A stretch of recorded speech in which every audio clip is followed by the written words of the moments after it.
Ang totoo? Ang sabihin mo, siniraan mo na ako sa mga bata? Hindi mo man lang ako hinintay na magpaliwanag sa kanila? Para ano pa? Hindi ka naman magsasabi ng totoo. Malamang sa malamang itatanggi mo. At ano, ako pang sisisihin mo? Dahil wala na akong inasikaso kundi trabaho. Ang daya-daya mo. Kasi ako habang nagpapakabisi sa negosyo ko, kayo ang nasa puso't isip ko. Para sa pamilya natin yon. Eh ikaw, wala ka nang ginawa kundi silipin kung anong pagkukulang ko sa'yo bilang asawa. Eh ikaw, minsan ba tinanong mo ng sarili mo? At naisip mo man lang ba kung paano maging mabuting asawa? Hindi naman, di ba? Tinulungan niya lang ako. Mas importante ba talaga yung pride at lintik na ego mo? Ha? Hindi mo man lang ba tatanungin kung ano nangyari sa akin? Hindi mo ba nakikita ang kalagayan ko? Francis, wala na ang anak natin. Kasalanan mo to. Kasalanan mo ang lahat ng to. Mandito na nga ako mamamatay. Hindi man lamang ako nagkaroon ng pagkakataon na makitang muli at mayakap ang mga anak ko. Siguro, kung naging mabuting asawa man lamang ako kay Isabel, hindi ko pagdadaanan ng lahat ng ito. Sana hindi ko sinayang ang maayos at magandang pamilya na binuo namin noon. Sana naisip ko na maaari ko tong danasin. Diyos ko, patawarin niyo ako. Gusto ko pa mabuhay.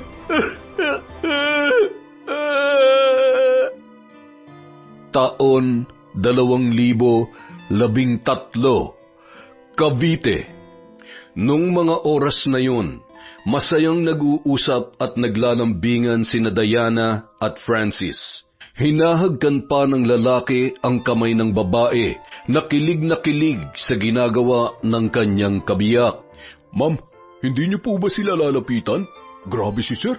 Hindi ko akalain na ganyan pala siya katinikmang babae. Hindi niya man lang ba naiisip na baka may makakita sa kanya? Eh malapit lang to sa opisina nila. Sa tingin mo ba ang ganyang mga tao naiisip pa rin kung anong tama at mali? Wala nang kahihiyan sa katawan ng mga yan. Gusto ko lang silang kunan ng picture para naman may magamit ako laban sa kanila. Ayaw ko namang makipagsabunutan. Katsipan yon. Di hamak naman na mas maganda kayo sa babaeng yan, ma'am. Kahit maligo pa yan ng 5 beses sa isang araw, hindi niya kayo malalamangan. Ay, teka, baka makita po tayo dito ni sir. Oh, tapos, dapat bang tayo pang kabahan at matakot? Ah, oo nga no. Paano ma'am? Ano pong plano niyo ngayon? Iparada mo muna doon ang sasakyan para hindi tayo makita ng mabait kong asawa. Pagkaalis niya, tsaka tayo mamimili ng bulaklak para naman makatulong tayo sa makating kabit niya.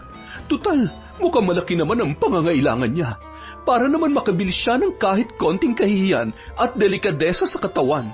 Kakausapin ko rin siya babae sa babae. Kapag hindi niya tinigilan ang pakikipagrelasyon kay Francis, baka pagsamahin ko na lang sila sa kulungan. Naku, ingat po kayo ma'am. Alam niyo naman ang mga kabit ngayon, mas palaban pa kaysa sa mga tunay na asawa. Baka mamaya nangangagat yan. Huwag ka mag-alala, sisiguruhin ko na hindi aabot sa pisikalan ng pag-uusap namin. Hindi hamak na mas malaki akong babae kaysa sa kanya. Kaya kung sakali magpapatulan ko, siguradong dehado siya sa akin. Kawawa naman, kumakabit na nga lang tapos mapipilayan pa. Samantala. Paano babe? Uwi na ako ha.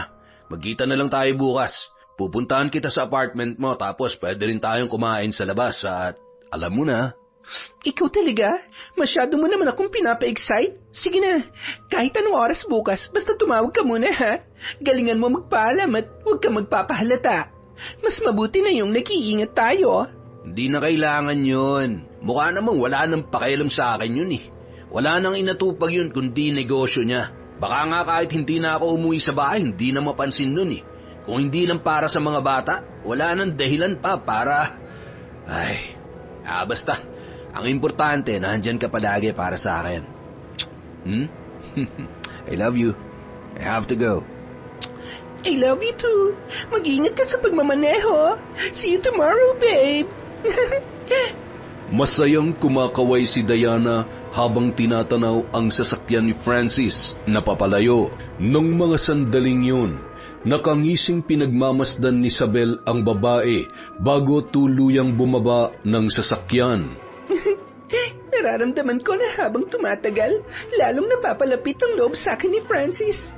Isa sa mga araw na to, mapapasakin na siya. Kapag nagbunga ng pagmamahalan namin, siguradong mas pipiliin niya ako at ang magiging anak namin. Ang ganda ng mga roses ngayon, Miss, pabili naman ako ng white roses. Lahat na yan, please.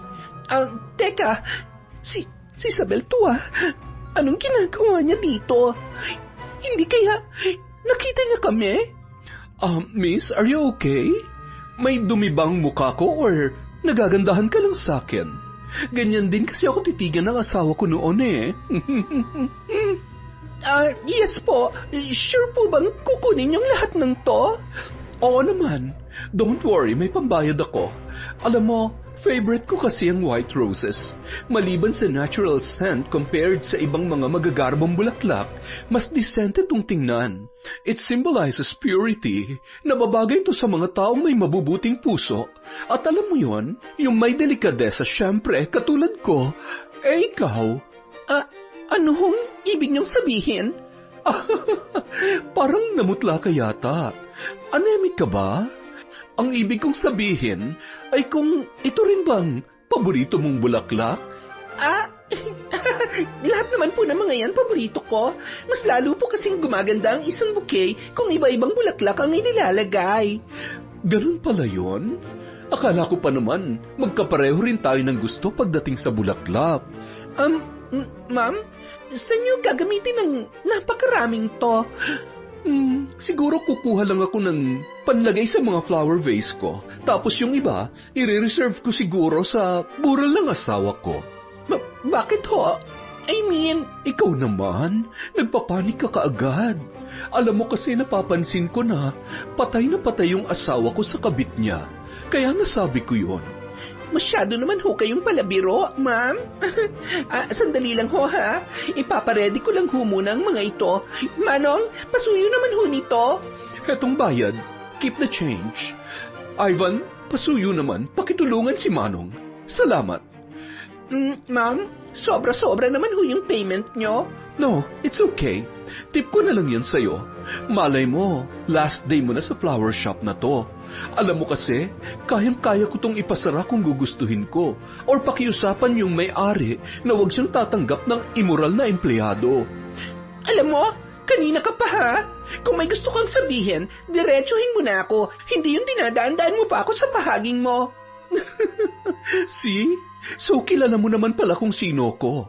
At alam mo rin siguro kung bakit ako nandito. Don't worry dear, hindi ako makikipag-away. Sabunutan o di kaya makikipagsampalan. Obviously hindi ka naman masasaktan kapag sinampal kita. Kasi mukha naman makapal yung pagmumukha mo. Ito na sana ang una't huli nating pag-uusap. Makinig ka sa akin. Layuan mo ang asawa ko dahil kung hindi, sisiguruhin ko na mawawalan ka ng trabaho. Layuan kong asawa mo? Bakit hindi ang asawa mong kausapin mo? Talian mo kung gusto mo. Alam mo kasi, kahit anong gawin mo, hindi na kayo babalik sa dati dahil alam ko, nararamdaman ko na mahal ako ni Francis. Mahal? Yan ang akala mo. Pero ang totoo, isa ka lang sa mga babaeng kinalolokohan niya. Sabihin na nating ikaw ang title holder ng pagiging kabit dahil ikaw masyado kang asyumera. Pero ang hindi mo alam, maliban sa iyo meron pa siyang reserba. Alam mo, higit sa kanino man, mas kilala ko ang asawa ko na kabit ka. Kabit ka lang kaya dapat alam mong ilugar ang sarili mo. May mga anak na kami, kaya huwag ka sana maging dahilan upang tuluyang masira ang pamilya na matagal ko nang iningatan at nilalaban. Huwag niyong sasagarin ang pasensya ko dahil hindi niyo alam kung anong kaya kong gawin. In fairness masyadong kakaiba sa ilong ang pabango mo. Kaya hindi nakapagtataka na tulad ng mga bulaklak, kung sino-sino na lang nabubuyog ang dumadapo. Kahit nga langaw na aakit sa amoy na yan Masyado kasing, alam mo na. Ayun, tama. Masyadong malansa.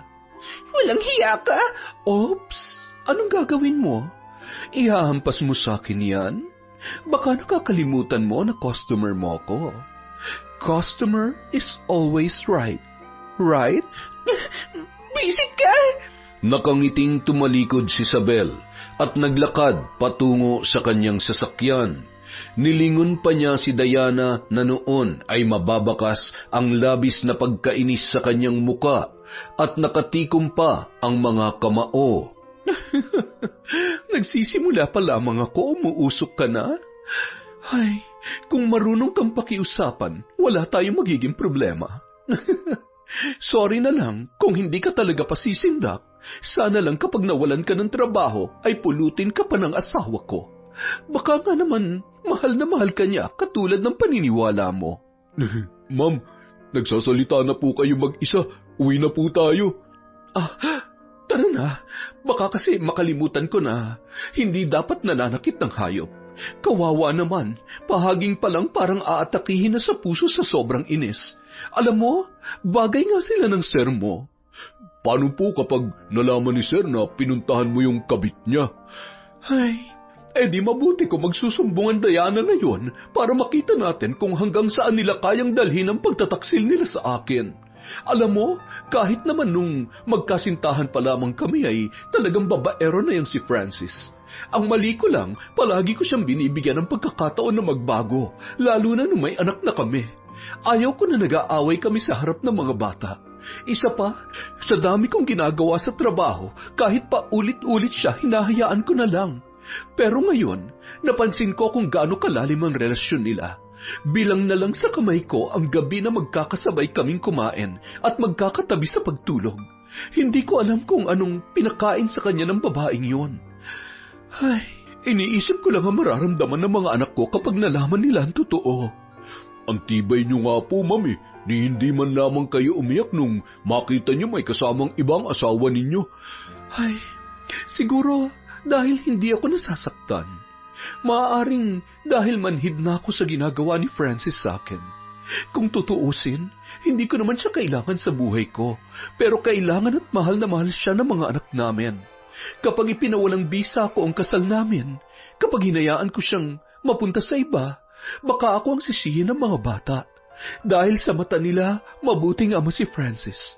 Ang hindi nila alam, nagmumukha lamang mabuti yon dahil magaling ako magtimpi, magtiis, at hanggat maaari, pinagtatakpan ko ang mga kalokohan niya.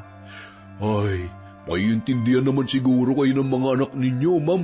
Dapat lang na malaman nila ang totoo. Kasi habang pinagtatakpan at pilit niyong inaayos ang pamilya niyo, unti-unti namang sinisira ng asawa ninyo. Sigurado mauuwi din ang lahat sa wala. Sinasaktan at pinahihirapan niyo lang ang sarili niyo, ma'am. Baka sakit na ng asawa ninyo ang pambababae. Sabagay, pogi at may maayos na trabaho naman, kaya siguro... Alam mo ang totoo? Kaya siya nagkakaganyan? Dahil masama ang loob niya na mas malaki ang ipinapasok kong pera sa pamilya at lalong-lalo na para sa anak namin. Kaya hindi niya matanggap dahil saksakan ang kitid ang utak niya. Ayaw niya sa lahat ng mga ginagawa ko. Yung pagpapatayo ko ng sariling restaurant at iba ko pa negosyo. Noong una, akala ko dahil ayaw niya mapabayaan namin ang mga bata. Pero habang tumatagal, nakikita ko na kung ano talagang dahilan niya. Gusto niya siya ang provider, kaya lang alangan naman tumunganga lamang ako at kalimutan ko ang pangarap ko para sa lintik na pride niya.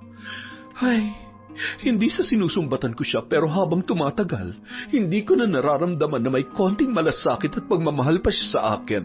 Pero paano ang mga bata kung tuluyan ko na siyang palalayain? Hindi naman usa, nakikialam ako pero baka naman nahihirapan kayo dahil sa kabila ng mga ginagawa niya at disappointments niyo sa kanya, mahal na mahal niyo pa rin po siya, ma'am. Ayos ang English mo, ha? Ay, alam mo kasi, hindi naman talaga nawawala ang pagmamahal. Hinahanap ko lang yung dating Francis na nakilala ko, yung kasama kong nangarap ng isang masayang pamilya. Yun ang pinanghawakan ko, pati na rin ang kasal namin. Kaya nagtiis ako para isave ang relasyong ito. Pero ang hirap pala kapag mag-isa ka lang na lumalaban. Sana nga bigyan pa ako ng Diyos ng lakas ng loob. O di kaya bigyan niya na lang ako ng isang malaking dahilan para tuluyan ang sumuko sa aming dalawa. Napabuntong hininga na lamang si Ivan sa awa para sa kanyang among babae. Halos kaedaran niya lamang yon. at masasabi niya na para niya na ring kapatid. Anak kasi siya ng dating family driver ng yumaong magulang ni Isabel. Nung mamatay ang kanyang ama ay siya na ring naging kapalit sa paninilbihan sa buong pamilya. May awa po ang Diyos, ma'am. Lahat po na nangyayari may dahilan. Gaano man ho kasakit ang kasalukuyan, wag ho kayong mawawalan ng pag-asa. Magiging maayos din po ang lahat. Salamat, Ivan. Alam mo, hindi ka na iba sa amin, lalong-lalo na sa akin. Salamat dahil isa ka sa mabuting kaibigan na nasasandalan ko. Tara na, siguradong nasa bahay na si Francis. Gusto ko makita ang reaksyon niya pagdating natin sa bahay. Nang makarating sila sa bahay, sakto namang nasa kwarto ang mga bata at inaasikaso ang kani-kanilang takdang aralin. Nakaupo naman sa sofa habang nanonood ng TV si Francis. Kapag nasa bahay, hindi yun humahawak ng cellphone upang hindi mahalata na may iba siyang kinikita at karelasyon. Mahal, saan galing ang mga yan? Bakit ang dami mong biniling bulaklak? Natuwa lang kasi ako dun sa tindera sa flower shop. Yung malapit sa office nyo. Nagagawi ka ba doon? Di. Ano naman ang gagawin ko ron? Sayang. Akala ko pa naman kilala mo siya. Maganda siya at yung tipo ng babae na habulin ng mga lalaki. Niloloko ko nga eh. Sabi ko, magsara na siya at baka magawi ka ron at makalimutan mo na may asawa at anak ka na. Kung ano-ano na naman yung pumapasok dyan sa isip mo. Ay, sobrang dami naman yan, puro puti pa. Daig pa may patay. Nagsasayang ka lang ng pera eh. Di, pwede na to para sa'yo, mahal. I mean, para sa darating mong birthday kung magpapaparty ka. Next week naman na yon. Pwede pa to. Ipe-preserve ko lang. Okay lang naman siguro, no? Kaya lang, mukhang mahilig ka sa mas fresh. Di bale, ako nang bahala sa mga to at saka paminsan-minsan gusto ko naman magsayang ng pera. Katulad ng iba. Alam mo yung asawa ng bagong chef na hinire ko? Maganda sana ang trabaho, kaya lang yung kabit ang nakikinabang eh. Ay, alam mo, Sabel, huwag mo akong dinadaan sa pagpaparinig mo. Iniisip mo ba na nambababae na naman ako? Wala akong kasalanan sa'yo, kaya kung inaatake ka na naman ang kapraningan mo, itigil mo na yan. Ha? Ano bang sinasabi mo? Ni hindi nga sumagi sa isip ko yan eh. Teka, ano ba masama sa pagbili ng bulaklak at pagkukwento? Alam mo yung kwento ko about cheating ay uso yun ngayon. Siya, kalimutan mo na ang mga sinabi ko. Excited na kasi akong i-arrange ang mga to sa mga flower vase.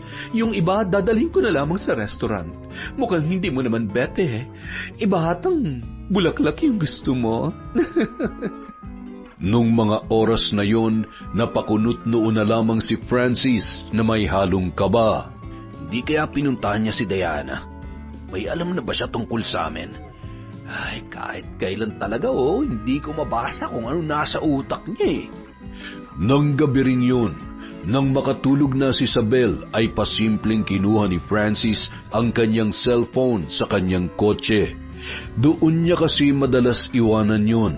Pagbukas niya ay nakita niya ang napakaraming missed calls ni Diana.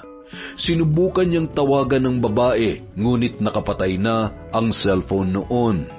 Ano ba nangyari? Ay, bakit nakapatay ang cellphone niya? Mas mabuti pa, puntahan ko na lang muna. Nagmamadaling pumasok sa loob ng bahay si Francis at kumuha ng damit sa kanyang cabinet. Nagising naman si Isabel at inusisa kung saan ang kanyang lakad. Anong oras na? Aalis ka? Hang out with friends? Medyo problemado lang yung isa naming katrabaho kaya sasamahan muna namin. Okay lang ba? Pasensya na, magpapaalam naman sana ako kaya lang ayaw ko maistorbo yung tulog mo. No worries. Sige na, mag-iingat ka. Uuwi ka pa ba? Anong oras ka uuwi? Ha? Hindi ako sure eh. Pero wala namang problema kung umagahin ako dahil day off ko naman bukas. Okay. Sige na't baka hinihintay ka na nila. Teka, ako nang maghahanap ng damit mo. Yan. Bagay sa'yo yan. Aba, ang gwapo naman talaga ng asawa ko. Parang gusto ko rin mag-day off bukas. Mahal naman, alam mo namang aalis ako, di ba? Oo, pinayagan naman kita. At saka, dadamayan mo yung kaibigan mo, di ba? Hindi ba pwedeng ako muna? Nalulungkot din ako. Wala na tayong oras para sa isa't isa. At saka, miss na rin naman kita eh. Hindi mo ba ako namimiss? Ay, siyempre, namimiss. Ikaw talaga. Kaya pala kung ano-ano na naman yan, naiisip mo kanina dahil namimiss mo lang ako. Dapat sinabi mo na lang kaagad. Ay, pakis nga. Ikaw naman kasi, hindi ka marunong makiramdam. Matapos ang matagal na panahon ay muling naramdaman ni Francis ang presensya ng kanyang asawa na si Isabel. Ewan ko na lang kung mapapakinabangan ka pa ng kabit mo pagdating mo doon. May nalalaman ka pang kaibigan, ha? Akala mo mapapaniwala mo ko.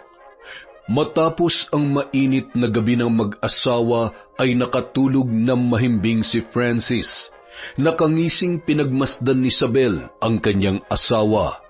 Kung tuluyan ka na talagang mapapamahal sa kabit mo at darating ang araw na talagang mas mahal mo na siya higit sa akin at sa mga anak mo, wala na sigurong dahilan pa para pigilan kita. Gusto ko na rin maging malaya sa sakit na paulit-ulit mong pinaparamdam sa akin. Pagod na akong mahalin ka, Francis. Napakahirap mong intindihin.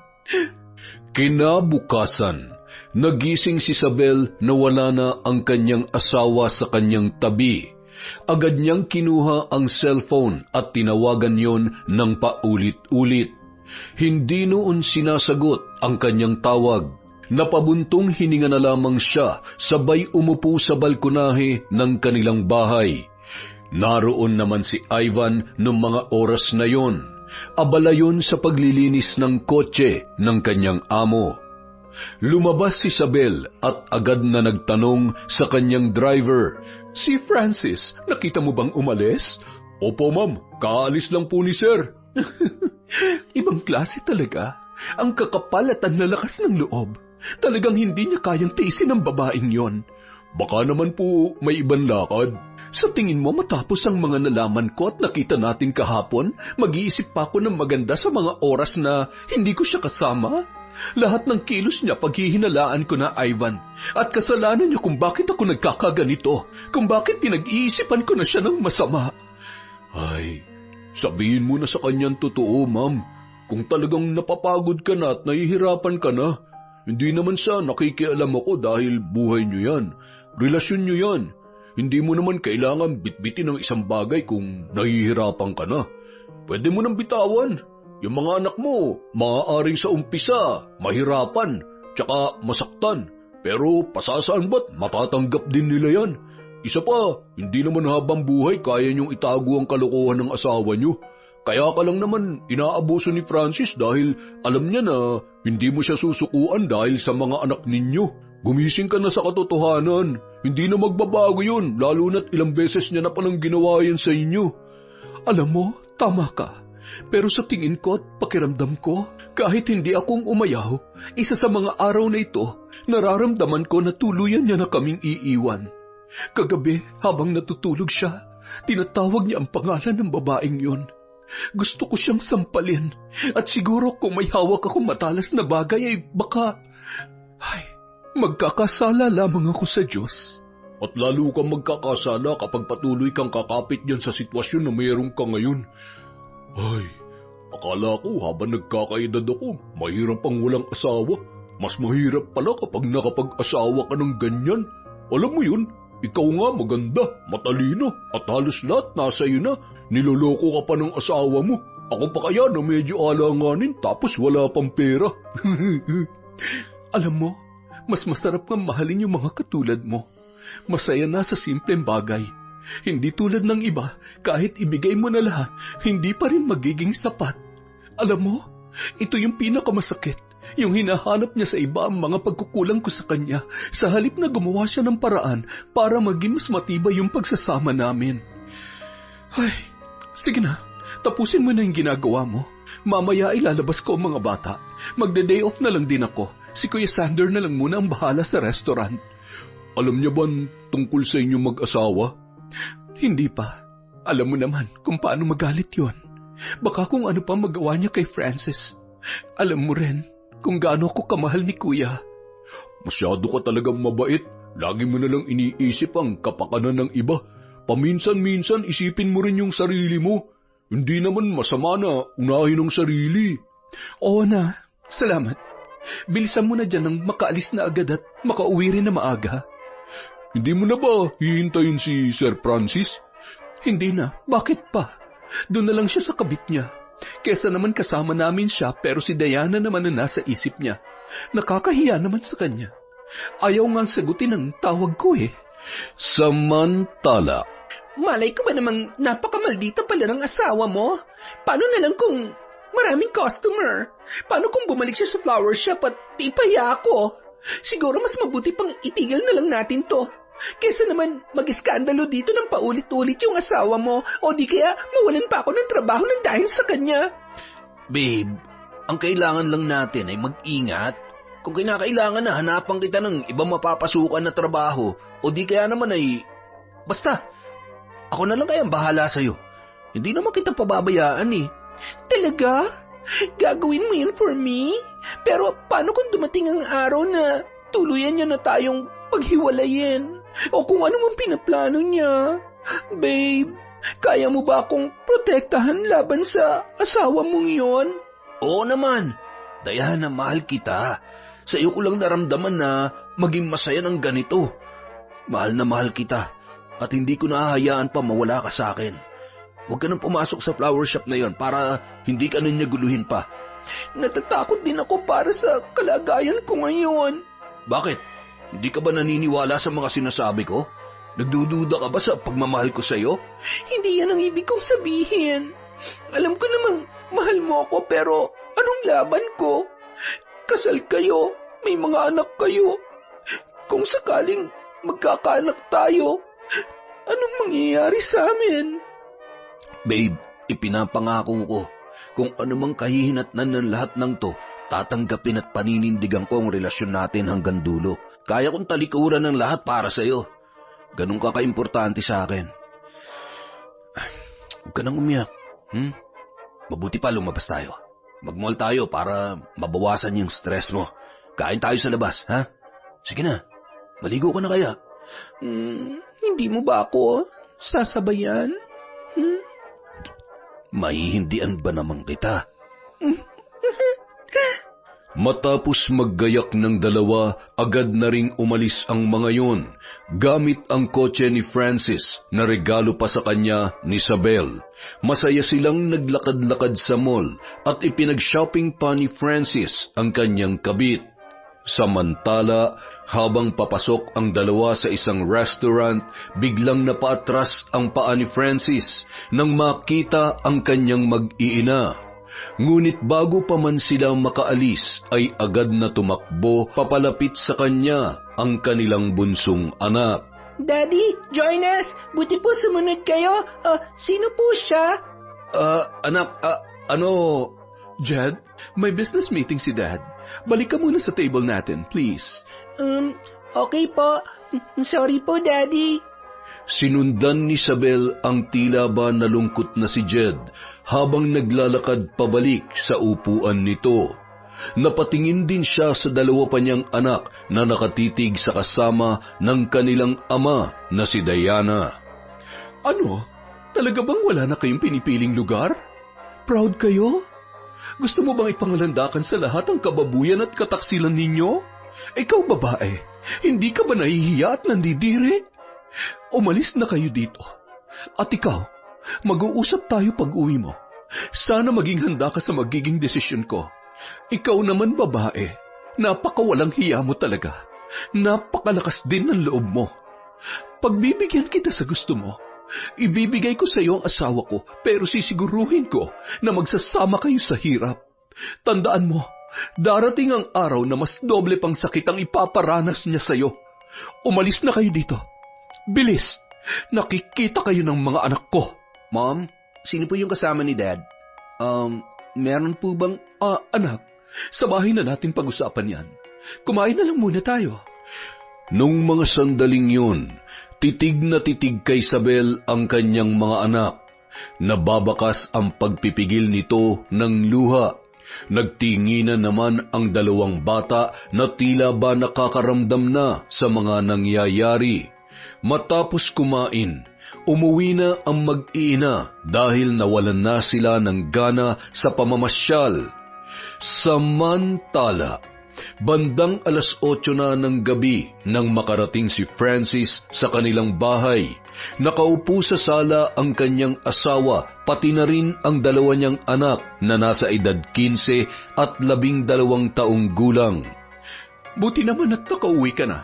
Maupo ka. Panahon na para pag-usapan at tuldukan ng lahat ng ito. Nasabi ko na sa mga bata ang totoo. Ang totoo? Ang sabihin mo, siniraan mo na ako sa mga bata? Bakit hindi mo na ako hinintay na magpaliwanag sa kanila? Bakit pa? Hindi ka naman magsasabi ng totoo. Malamang sa malamang itatanggi mo. At ano? Ako pang sisisihin mo? Dahil wala na akong inasikaso kundi trabaho? Ang daya-daya mo.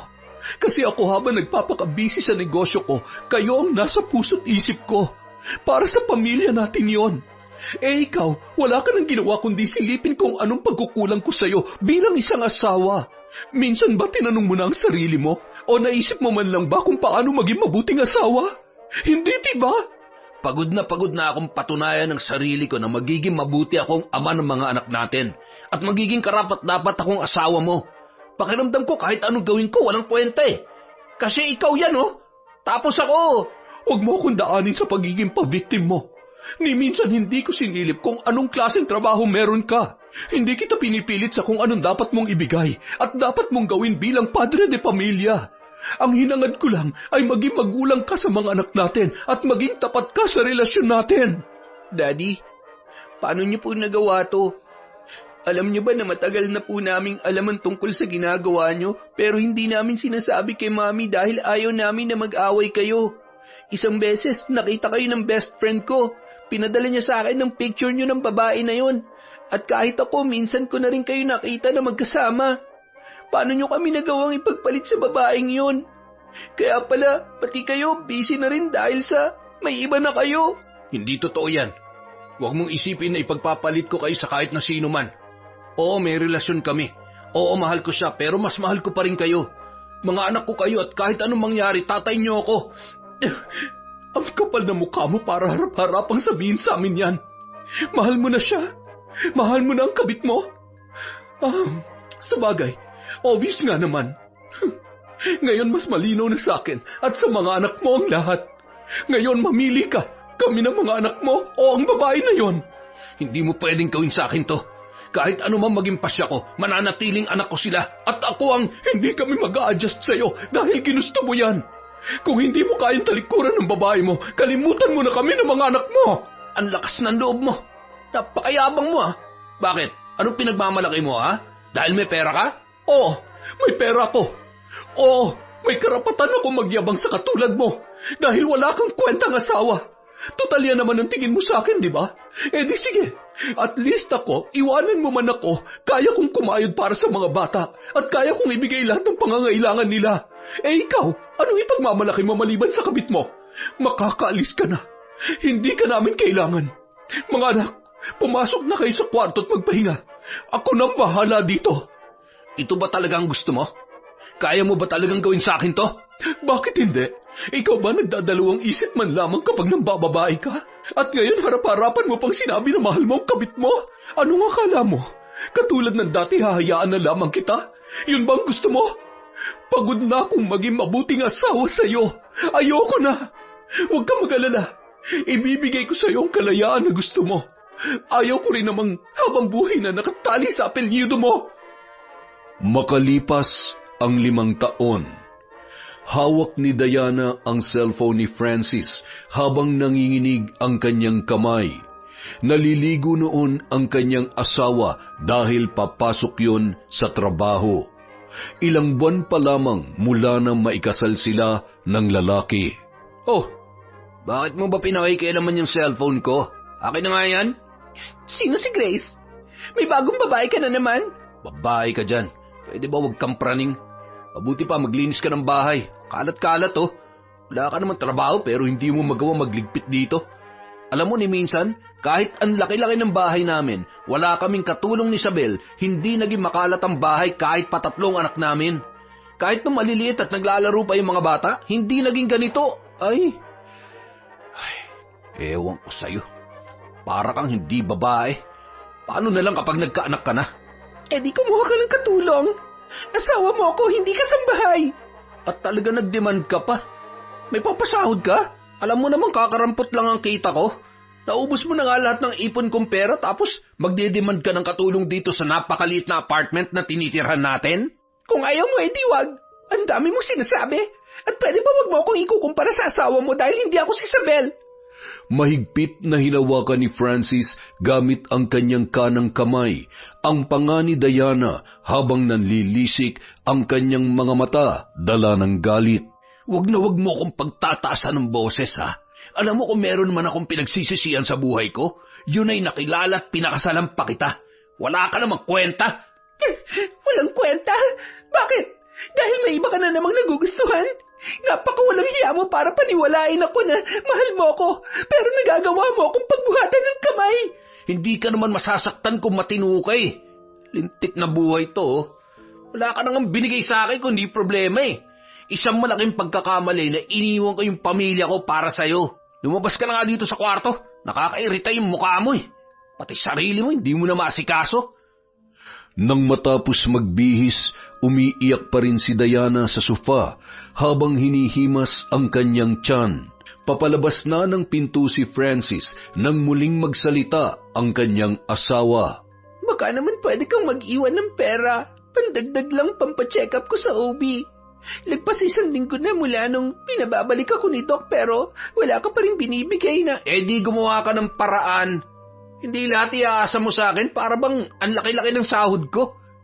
Wala ka naman talagang pakialam sa akin. Buntis ako. Francis, sa oras na malaman ko na ng bababae ka, mapapatay kita. Kayo ng kamit mo.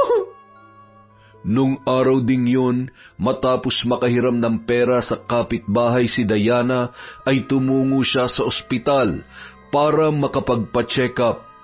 Habang naglalakad sa hallway ay naramdaman niya ang pagsakit ng kanyang tiyan. Gayon din ang pag-agos ng dugo sa kanyang mga binti. Kasabay noon ay ang panlalamig ng kanyang katawan at unti-unting pandidilim ng kanyang paningin. Bago pa man natumba ay nasaluyon ng isang babae na noon ay pasyente rin sa ospital na yon. Miss, gising! Ha? Diana? Nurse, tulong! Dinudugo siya! Agad namang dinala sa emergency room ang babae at inasikaso ng mga doktor at nurse sa ospital. Ano daw ba nangyari dun? Malamang buntis. Ay, nakita mo ba yung itsura niya? Parang napabayaan na. Sinasabi mo ba na pinabayaan siya ng ex-husband mo? Ganoon na nga. Hindi naman mangyayari to sa kanya kung naalagaan siya ng maayos ni Francis. Hayop talagang lalaki yun. Hindi na nagbago kahit kailan. Ay, ito yung sinasabi ko. Akala niya siguro kapag naagaw niya sa akin si Francis, magiging masaya na ang buhay niya. Hindi niya alam, kinuha niya lamang ang sakit ng ulo ko. Ay, alam mo, hindi ko alam kung normal to. Kanina nung makita ko siya sa ganoong kalagayan, naawa ako sa kanya. Alam mo, sobrang galit na galit ako sa kanya noon.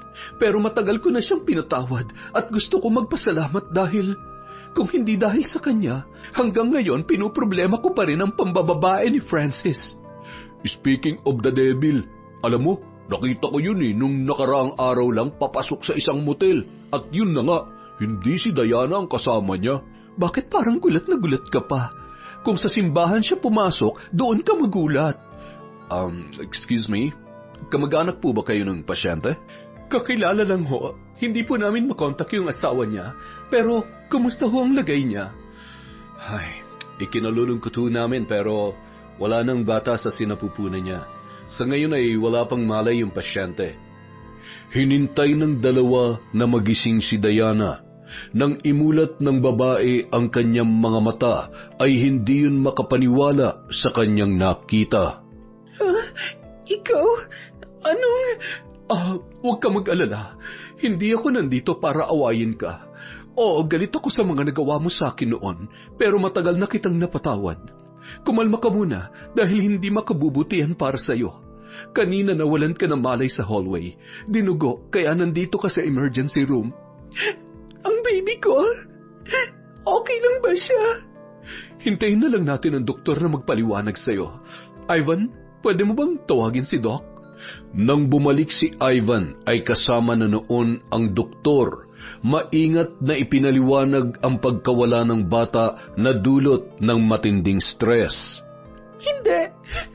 Hindi totoo yan. Alam kong malaki ang kasalanan ko sa Diyos, pero bakit sa ganitong paraan ko kailangan pagbayaran ng lahat? Walang kasalanan ng anak ko. Siya na lang ang meron ako, Isabel. Sabi ko naman sa iyo hindi mo pa lubos na kilala si Francis. Hindi siya responsable katulad ng inaakala mo. Higit sa lahat, uunahin niya ang sarili at ang pampababae niya. Nagkataon lang na matibay ang loob ko at kaya kong sarili ko, kaya magkaiba tayo ng pinagdaanan. Hindi sa sinusumbatan kita pero hindi sana mangyayari ang lahat ng to kung nakinig ka sa akin at pinili mong gawin ang tama. Ay, hindi na natin kailangan balikan ang mga nangyari noon, pero sana ngayon maisip mo ang naging resulta ng mga maling desisyon mo. Baka sakaling nakahanap ka ng lalaking matino at karapat-dapat sa iyo kung hindi ka kumabit noon kay Francis. Araw-araw kong pinagbabayaran ng kasalanan ko sa iyo. Mula sa panginsulto, pananakit, pagkukumpara at pambababae niya. Patawarin mo ako. Okay na ako. Ang kailangan mo sa ngayon, patawarin ang sarili mo. May panahon ka pa para ibangon ang iyong sarili. Hanggat nakatali ka sa kanya, habang buhay mong pagdurusahan ang pagkakamali mo sa nakaraan. Salamat. Salamat at napakabait mo pa rin sa akin sa kabila ng lahat. Nung araw na yun, binayaran ni Isabel ang hospital bills ni Diana. Papaalis na yun nang siya namang dating ni Francis. Anong ginagawa mo dito? Hindi ko naman yata kailangan magpaliwanag sa'yo. Diana, magpagaling ka at magpalakas. Tayo na, Ivan. Nang makaalis si Isabel at Ivan ay agad na nilapitan ni Francis si Diana at mahigpit na hinawakan ang braso kung saan nakatusok ang swero nito. Aray ko! Ano ba? Nasasaktan ako. Anong ibig sabihin nun, ha? Anong ginagawa dito ni Isabel? Anong karapatan mo magalit? Mabuti pa nga si Isabel, may pagmamalasakit sa amin ng anak ko, pero ikaw, nasan ka ng mga oras na kailangan ka namin? Nasa babae mo? Manahimik ka. Sagutin mo ang tanong ko. Pinagkakaisahan niyo ba ako? Ipinapahiya mo ba ako sa babaeng yon? Ano gusto mo mangyari, ha? Tinulungan niya lang ako. Mas importante ba talaga yung pride at lintik na ego mo, ha? Hindi mo man lang ba tatanungin kung ano nangyari sa akin? Hindi mo ba nakikita ang kalagayan ko? Francis, wala na yung anak natin. Kasalanan mo. Kasalanan mo lahat ng to. Ano?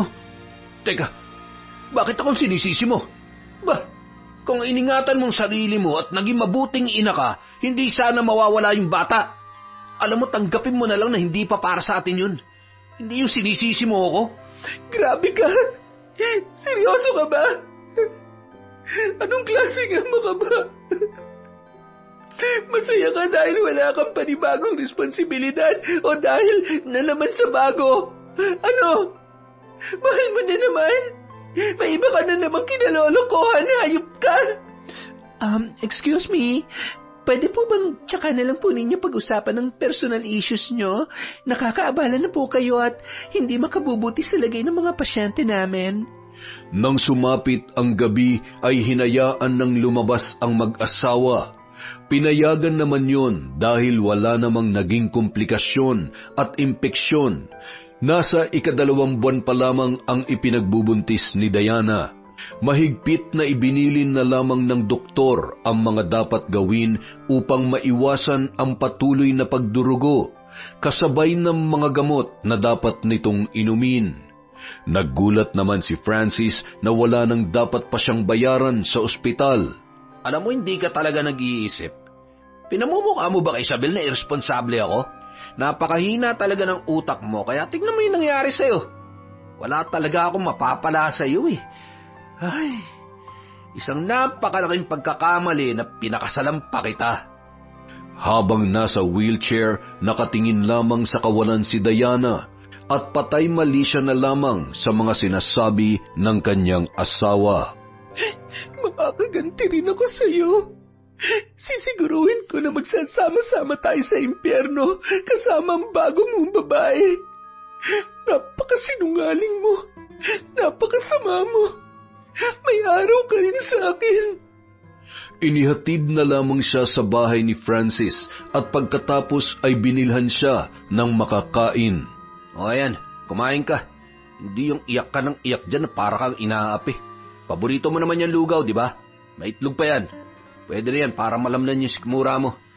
Ayan, 1,000. Ahabol ako sa seminar namin kaya ilang araw ako mawawala. Seminar? Talaga ba? Huwag ka na masyadong maraming sinasabi. Pakang kita dyan eh. Tsaka huwag mo nang dagdagan yung init ng ulo ko. Baka kung ano pang magawa ko sa'yo ha. Nagmamadaling tumungo si Francis sa kanilang kwarto. Bit-bit ang isang bag na may lamang damit. Agad na rin yung umalis at tila ba hindi man lamang nag-aalala sa kalagayan ng kanyang asawa. Samantala, si Diana naman, habang kumakain ng lugaw ay patuloy sa pag-agos ang kanyang luha. Kahit saan kayo magtago ng kabit mo, hahanapin ko kayo. Gagawin kong miserable ang buhay niyo. Makalipas ang 1 linggo, hindi pa rin bumabalik sa bahay si Francis, hanggang sa napilitan na si Diana na magmanman sa labas ng opisina ng lalaki at sundan kung saan yun umuuwi. Doon ay nalaman niya na isa pala sa mga katrabaho nito ang bago niyang kinakasama. Isang araw, hindi napigilan ng mga gwardya si Diana na umakyat sa opisina ng kanyang asawa. Nagkatinginan ang lahat nang tumambad yun sa tapat ng desk ni Francis. Ano? Nagtataka ba kayong lahat kung bakit ganito ako at ganito ang itsura ko? Ngayon malalaman niyo ang totoong kulay ng asawa ko na matagal niya nang itinatago sa likod ng maamoy niyang muka. Pati na rin ang isa sa mga kasamahan niyo na bago niyang biktima at isa ring tanga na pumatol sa may asawa. Diana, ano ba? Umuwi ka na. Uuwi ako sa bahay at doon tayo mag-uusap. Hindi. Ba't mo ako pauuwiin? Bakit? Nahihiya ka na malaman nila kung anong klaseng tao ka? Imposible namang hindi ka nila kilala sa pagiging matinik mo sa mga babae. Kapag hindi ka pa umalis dito, ako ang kakaladkad sa'yo palabas. Eh di kalad ka rin mo. Ipakita mo sa kanilang lahat kung ano ka talaga. Pero bago yon, may mas gusto muna akong kalad ka rin. Ikaw, wala kang puso, malandi. Hindi ko kayo patatahimikin at sisiguruhin ko na pareho kayo mawawala ng trabaho. Kayong dahilan kung bakit namatay ang anak ko. Ilang sandali pa, pinakiusapan na yon ng mga gwardya na lumabas. Galit na galit si Francis noong mga oras na yon, lalo na nang makita niya kung paano siya pinagtitinginan ng kanyang mga kaopisina. Anong tinitingin-tingin niyo ha? Buhay namin to. Wala kayong pakialam. Nanatiling nakayuko naman ang bagong babae sa buhay nito na si Grace, dala ng matinding kahihiyan. Hayop ka, Diana. Inuubos mo talagang pasensya ko, no? Humanda ka sa akin. Kinagabihan, habang iniimpake ni Diana ang kanyang mga gamit, nakapagpasya na kasi ang babae na umuwi na lamang sa probinsya nila sa Quezon, kung saan nakatira ang kanyang lolo Bert. Halos 1 dekada na mula nang mapadpad siya sa Maynila, kaya matagal ng panahon na hindi sila nagkita. Hindi niya rin alam kung buhay pa ang naturang matanda Ama yun ng kanyang ina at yun na rin ang nagpalaki sa kanya, pati ang yumaong lola niya na namatay ilang buwan lamang bago siya magpasya na makipagsapalaran sa Cavite. Maaga kasi siyang naulila sa tunay na ina at may ibang pamilya na rin ang kanyang ama. Nang matatapos na siya sa kanyang pag-iimpake, bigla na lamang siyang may nakita na anino mula sa kanyang likuran. Francis, anong ginagawa mo dito? Talaga nagtanong ka pa? Ha? Papatayin kita. Hindi lang trabaho na wala sa akin. Sinira mong reputasyon ko. Ni hindi mo ako binigyan ni katiting na kahiyan.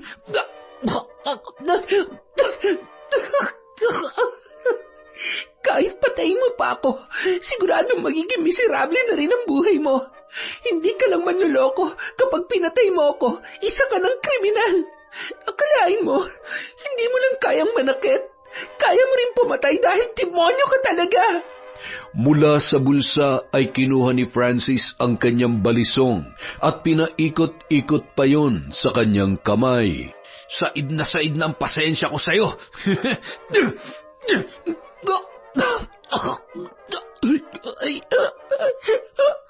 Unti-unti nawalan ng malay si Diana at hindi pa nakontento ang lalaki. Hiniwa niya pa pababa ang pisngi nito. Nang makita ang napakaraming dugo sa kamang higaan, unti-unti yung natauhan at napatingin sa hawak niyang balisong. Sumilip yun sa bintana at siniguro na walang makakakita sa kanyang pag-alis. Makalipas ang ilang minuto, pumasok ang may-ari ng apartment at tumuloy yon nang may marinig na pagdaing. Ay, Santissima! Sino may gawa sa'yo nito?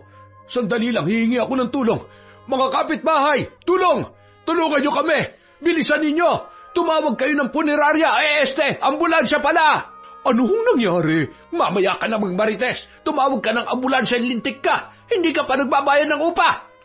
Makalipas ang isang linggo, nakakulong na si Francis at nasa kritikal na kondisyon pa rin si Diana.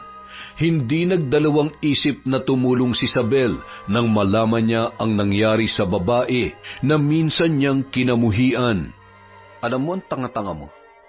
Bakit mo pa tutulungan ang babaeng yun? Dapat doon hayaan mo nang mamatay. Sinira niya ang pamilya mo kaya kulang pa yung pinagdadaanan niya. Sabihin na natin na, oo, malaki ang kasalanan niya sa atin, pero napagbayaran niya na yon. Mula sa pagmamaltrato sa kanya ni Francis at pagkamatay ng anak niya. Hindi naman dapat namimili ng tutulungan, di ba? Babae rin ako at naiintindihan kong pinagdaraanan niya. Alam mo, biktima lang din siya ni Francis. Ang kasalanan niya ay nalaso ng utak niya. Napaniwala siya ng lalaking yon. Gawain niya yun mula sa unang naging babae niya at marami pang iba bago niya binahay si Diana. Kaya tama lang na nasa kulungan siya ngayon at sana mabulok na siya doon. Wala naman siyang babalikan pa sa labas ng selda eh. Okay, kung yan ang desisyon mo. Pero itong tatandaan mo, may limitasyon ng pagtulong, ha? May sakit ka. Yung mga anak mo nag-aaral pa. Pinaghirapan mo lahat ng meron ka hindi para ibigay at itulong sa iba, kundi para sa sarili mo at sa mga anak mo. Alam ko naman yan, kuya. Huwag ka mag-alala. Alam ko kung anong ginagawa ko. Ha? Maraming salamat. Sige, pasensya na. Ayaw ko lang na naaabuso ka ng kahit na sino eh. Siya nga pala, sige. Alis na ako. Saan ka pupunta? Sa kulungan. Pagkakataon ko na para makaganti sa Francis na yun. Abat, ilang taon niya na akong pinagtataguan. Di ba sabi ko sa kanya, sa oras na saktan ka niya, sisiguruhin ko na puwet niya lang ang walang latay. Kuya naman, hayaan mo na yon. Siguradong binugbog na yun ang mga kasama niya sa kulungan o pinagsamantalahan. Hindi ako papayag na hindi niya matikman tong kamao ko. Sabi mo nga sa akin, huwag ka mag-alala, alam ko ang ginagawa ko. Matigas din talagang ulo mo, no? Siyempre, kanino ka pa ba magmamana? Ay naku, kuya talaga. Makalipas ang isang buwan, tuluyan nang naging maayos ang kalagayan ni Diana. Sa tulong pinansyal ni Isabel, makakauwi na rin siya sa kanyang probinsya. Sobrang nahihiya ako sa'yo. Hindi ko alam kung paano ako makakapagpasalamat. Hindi ko alam kung hanggang kailan ko sasabihin ang salitang patawad kapag nakikita kita. Pero, salamat. Utang ko sa iyo ang buhay ko. Sa dinami-dami ng tao, ikaw pa nang nasaktan ko ng sobrang siyang tumulong sa akin. Hindi ko makakalimutan ang kabutihan mo. Magpagaling ka para sa mga anak mo. Cancer lang yan. Lumaban ka. Oo naman. Basta kalimutan mo na nangyari sa nakaraan. Bilang babae, karapatan nating mabuhay na may kapayapaan ng isip. Alam mo, kahit ako napapatanong kung bakit kailangan nating pag-awayan noon ang isang lalaki na wala namang kwenta at sakit lang ng ulo natin. Sige na, aalis na kami ni Ivan. Mag-iingat ka sa biyahe. Makalipas ang mahabang biyahe ay tuluyan ng nakarating si Diana sa bahay ng kanyang lolo at nadatnan niya yon na nagkakape sa labas ng bahay. Habang pasipol-sipol pa, bigla naman yung niyapos ni Diana ng mahigpit na mahigpit. Ay, bastos! Sino ka ba? Bakit mo ako niyayakap? Taken na ako, iha! Lolo naman, si Diana po ito, ang apo ninyo. Diana? Apo? Ay, Diyos ko! Anong mabuting hangin ang nagtangay sa'yo pabalik dito? Ay, teka, bakit may tahi ka sa muka? Ano nangyari dyan? Sinong lentik na may gawa sa'yo niyan, ha? Ay, Diyos ko! Ang maganda kong apo! Ang dami-dami yung nangyari. Hindi ko lubos maisip na pagdadaanan ko pero may malaking dahilan po para bumalik ako dito maliban sa makita ko kayo at makasama. Gusto kong ipaghiganti ang pagkawala ng anak ko at ang pagtangkang pagpatay sa akin ng isang tao na hindi ko mapapatawad kahit palumuha siya ng dugo. Nang mailahad ni Diana ang mga nangyari, hindi nagdalawang isip ang kanyang lolo na tumulong sa kanyang apo. Tumungo sila sa kaibigan nitong kilalang mabagsik na mambabarang. Dalaginding pa lamang si Diana ay kinatatakutan na ang matandang dalaga na yon sa kanilang baryo. Ibigay mo sa akin ang mga gamit na kakailanganin ko upang malaya kung may sa katuparan ang kahilingan mong pasakitan at kitlin ang buhay ng lalaki na umabuso sa iyo. Heto ho ang mga larawan at ito naman ho ang damit niya. Sapat na ho siguro yan para mapatay natin siya. Ay, wapo ah. Ay, sayang naman ito. Kaya lang kung babaero ay hindi nga naman kailangan paghinayangan. Kalasan natin ang itlog at kaligayahan upang hindi na makapaghasik ng masamang lahi. Gawin mo lahat upang malintikan ang hayop na yan. Pagkatapos ay tunasin mo na. Siguruhin mo na bawat minuto ng buhay niya bago siya malagutan ng hininga ay daig pang kinakatay ng buhay. Abat, mas marunong ka pa kaysa sa akin. Alam mo namang ayaw ko sa lahat ay yung pinangungunahan ako. Lumayas ka nga muna dito at iwan mo muna kami ng apo mo. Eh, teka, ano pati yung napakapanghi? Hindi ka na naman ba naliligo, Berto? Saksakan ka ng dugyot. Hoy, naligo ako noong isang araw. Baka naman sarili mo yung naaamoy mo. Manahimik ka kung ayaw mong tahiin ko yung bibig mo ng karayom kung mas mahaba pa dyan sa ano mo. Naligo daw hindi naman nagpapalit ng salawal. Elementarya pa lang tayo, gawain mo na yan. Ay, kung gaano ka katakot magpatuli ay siya rin takot mong maligo araw-araw. May sakambin ka yata. Ay, saksakan pa rin ng dahas yan dila mo.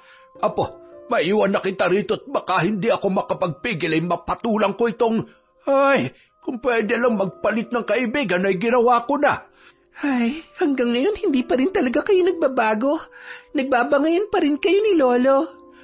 Masanay ka na. Alam mo naman na kasama kong lumaki ang lolo at lola mo. Kaya normal na lamang sa amin yon. Paano? Sisimulan ko ng ritual. Hintayin mo na lamang ako dito at babalitaan kita, ha?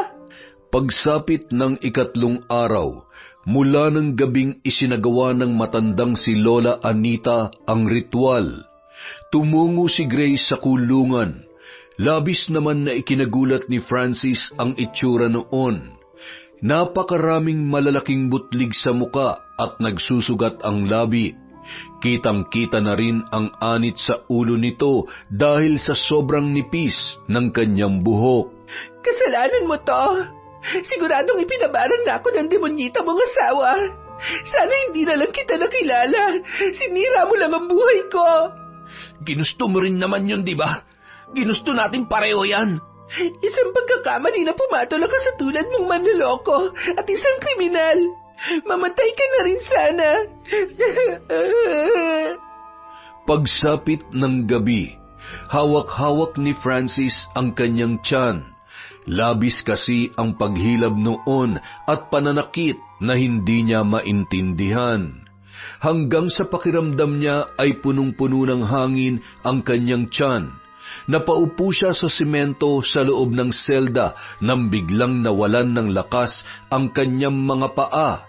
Kasabay noon ay ang paglobo ng kanyang tiyan. Ilang sandali pa, napahiyaw yon nang makaramdam ng sobrang hapdi sa maselang bahagi ng kanyang katawan. Hinubad noon ang salawal at nagtawanan naman ang mga kasamahan nito sa pag-aakala na nasisiraan na ng bait si Francis. Nanlaki ang mga mata noon nang makitang punong-puno ng surot at kulugo ang kanyang mga hita. Ano ba yan, nakakadiri? Binabarang ka, no? Yan na nga ba sinasabi ko eh. Di ka kasi makontento sa isa. Yan, manyakis ka eh, no? Mapala mo. Huwag kang mag-iingay at dadaing, pagod ako ngayon. Baka magpahinga ka nang wala sa panahon. Sinasabi ko sa'yo, Sir, ilabas nyo ato dito. Ilipat nyo muna, hindi kami patutulogin ito eh. Inilipat naman si Francis sa isang makipot at madilim na selda. Ilabas niyo ako dito. Ayaw ko dito. Madilim. Tulungan niyo ako. Habang humihiyaw ay napatigil yon nang may marinig na boses na noon ay humahalakhak at umiiyak na sanggol. Tama na. Tigilan niyo na ako. Nagsisisi na ako sa mga kasalanan ko. Hindi pa masamat na ipinakulong niyo ako.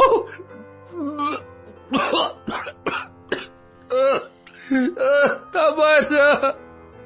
Huwag mo akong papatayin.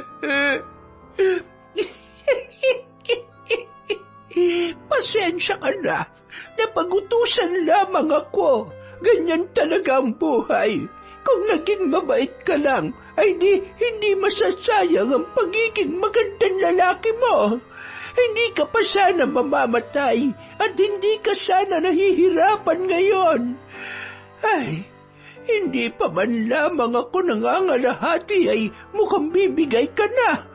Nag-uumpisa pa lamang akong makipaglaro sa iyo, Otoy. Kapag inaatake ng sobrang sakit, ay nawawalan ng malay si Francis hanggang sa magising siya na hindi niya na maalala ang nangyari. Isang umaga, nagising na lamang ang lalaki na halos wala nang makita.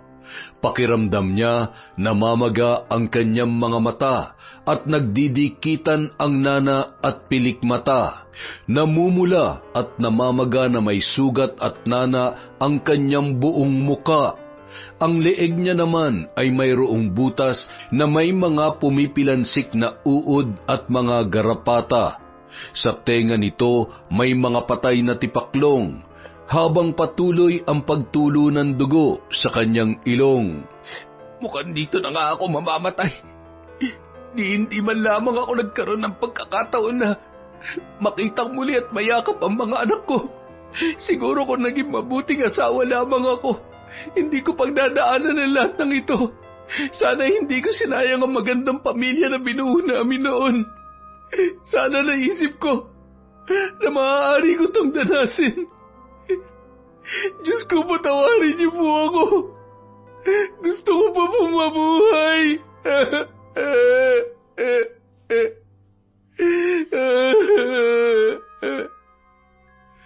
Makalipas ang isang araw, isang babae naman ang noon ay nawarak matapos masagasaan ng isang truck sa harap ng isang ospital kung saan nagtatrabaho si Francis.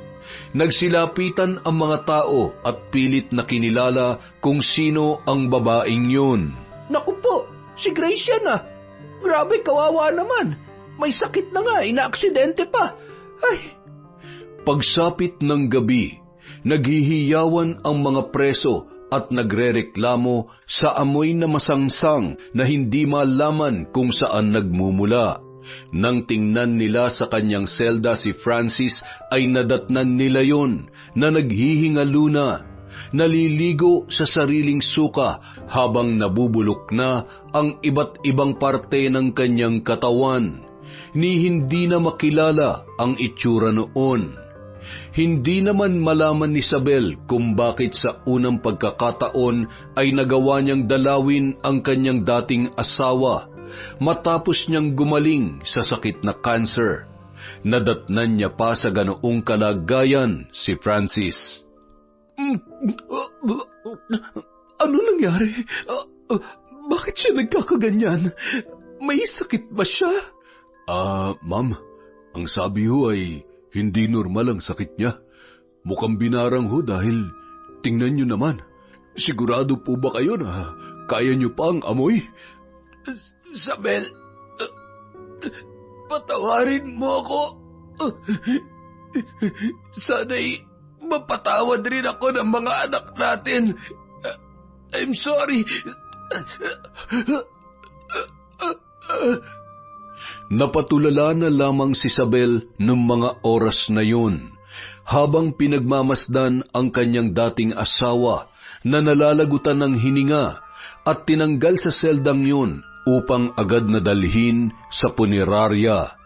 Matapos maasikaso ang bangkay kasama si Ivan, ay agad rin silang umuwi. Tama naman ang ginawa ko, hindi ba? Tama nang hindi ko ipaalam sa mga anak ko ang nangyari.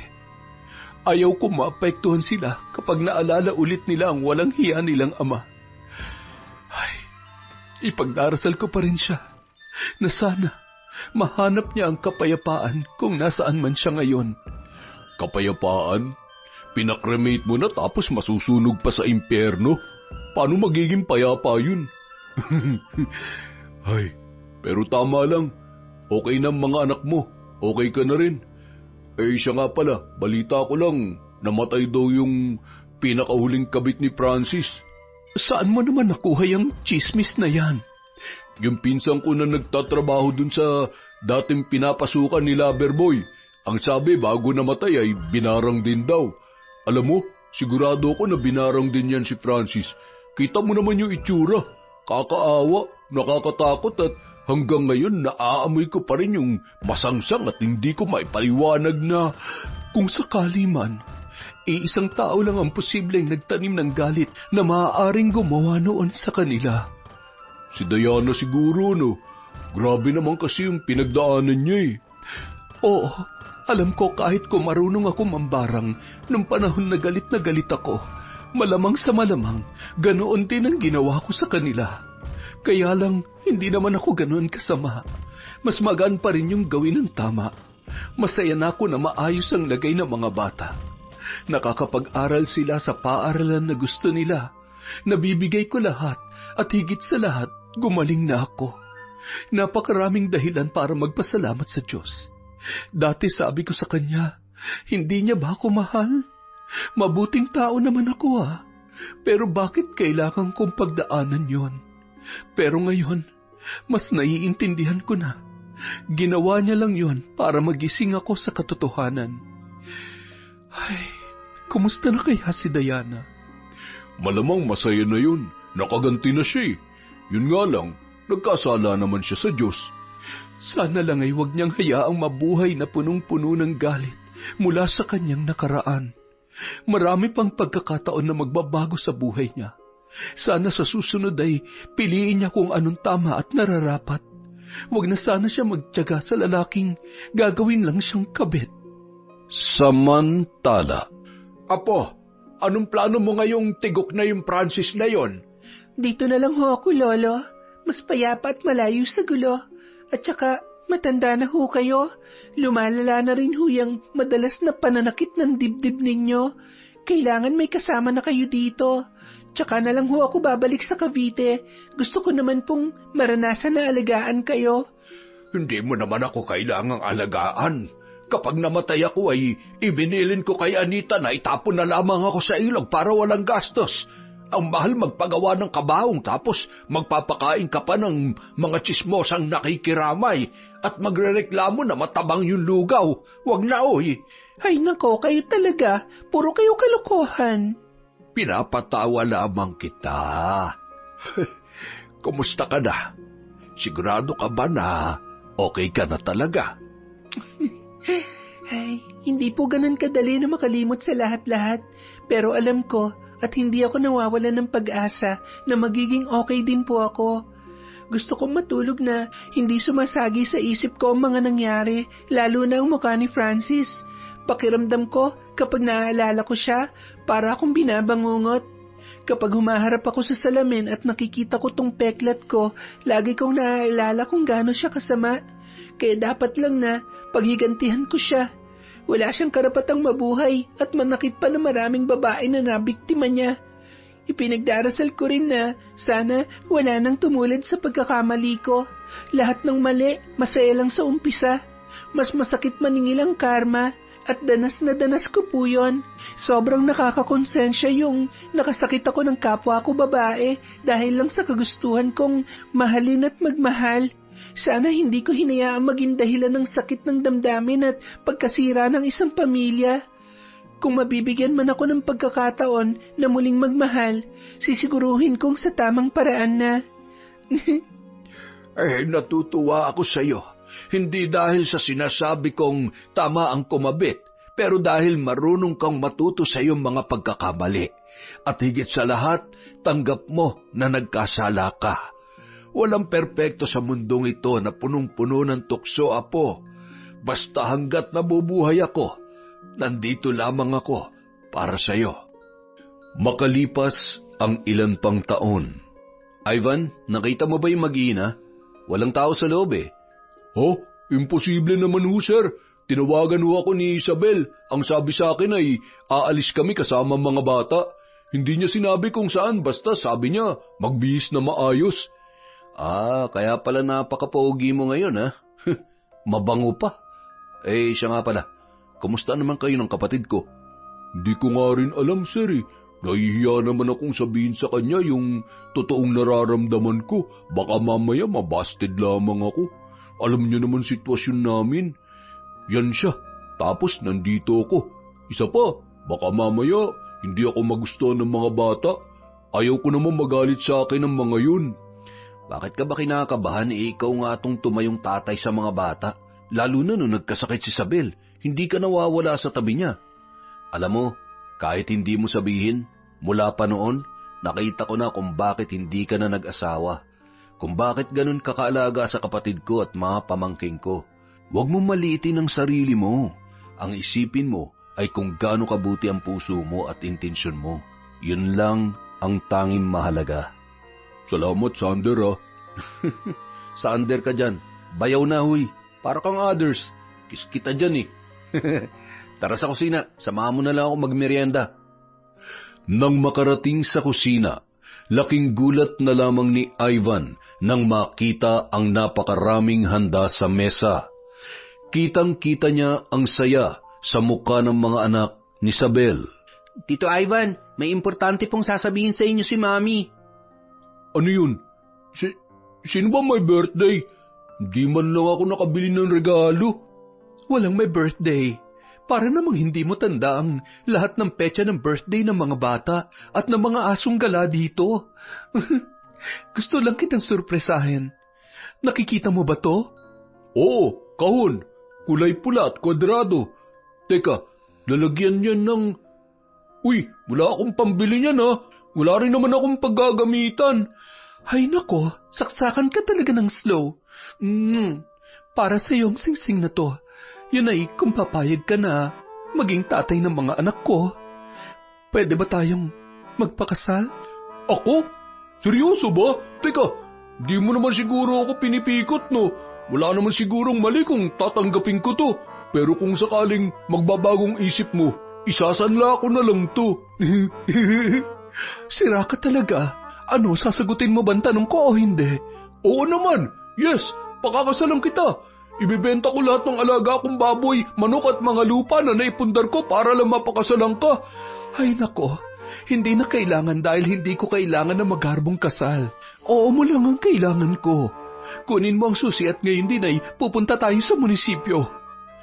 Nang makarating ng munisipyo ay agad naman nang sinimulan ng mayor ang seremonya ng kasal. Ipinapangako ko na mamahalin kita hanggang sa huling sandali ng buhay ko. Mahal na mahal kita, Sabel, pati na yung mga anak mo. Ikaw ang pinakamatapang at may pinakamagandang puso ng babae na nakilala ko. Wala kang pagsubok na hindi kinaya kaya alam ko na magiging mabuting asawa ka sa akin. At ako naman, alam mong wala naman akong ibang maipagmamalaki kundi ang pagmamahal ko sa iyo at pangakong sasamahan kita sa bawat pagsubok at kasiyahan. Tanggapin mo ang singsing na ito bilang tanda ng pag-ibig at katapatan ko. Ops, sandali labang.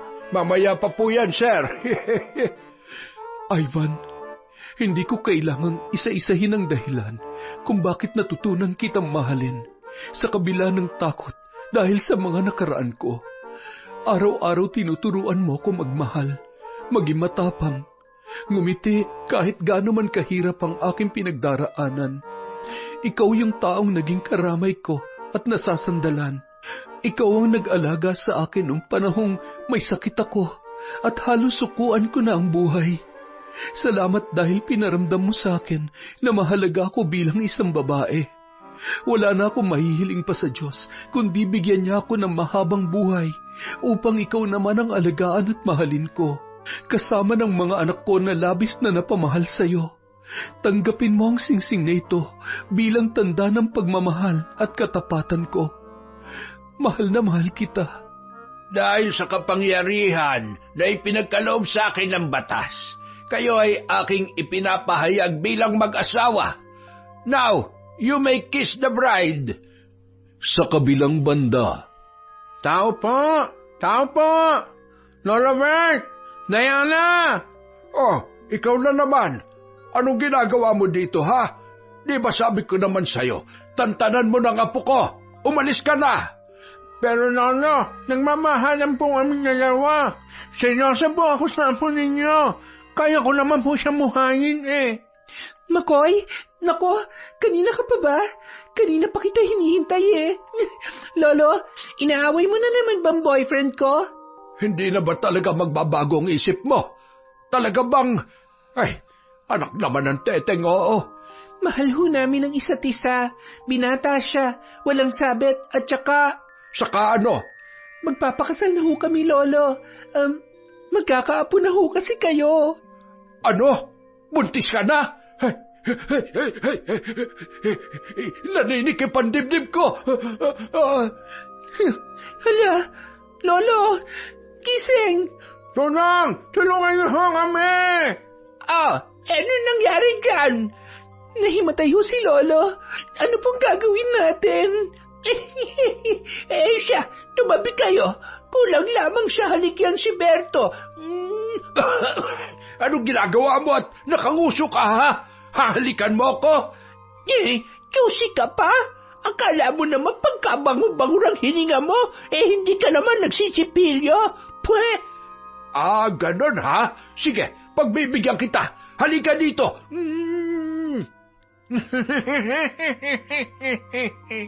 Yun! Isa na naman pong malupit na kwento mula sa kwentong Enteng. Maraming salamat po sa inyong pagtsatsaga. Dahil dyan, meron na naman tayong shout-out. Simulan po natin kay Monica Nieves. Hi po kay Kim Bara, kay Catalea Soto, kay Josie Aniban. Hi kay Kat Burglar Cutie, kay Finky Rusi 14. Hi din po kay Jack 20M. Hi din po kay Jerlyn Arbado, kay Ruby Rose, kay Warlene Montalban. Hello po kay Chris Alcantara, kay Luz Viminda Rapaz, kay Cresilda Sotil, kay Papa Opong, Weng, Windy, Arnold, Mama Lol, AJ, Boss Boyet, Madam Rose, Janine, Jania, Jerry, Kawin, Nene, Mike, Leonard, Joven, Gian, Monding, Toto, Angie, Vincent, Yael at Tantan. Hi din po kay Realme, kay Betty Velasco, kay Medelina, kay Sydney Crosswind. Hi kay Pureza Tagiwalo, kay Corazon Ortega, kay Febe Ranyada. Hello din po kay Wendy, kay Rosalie Clemente.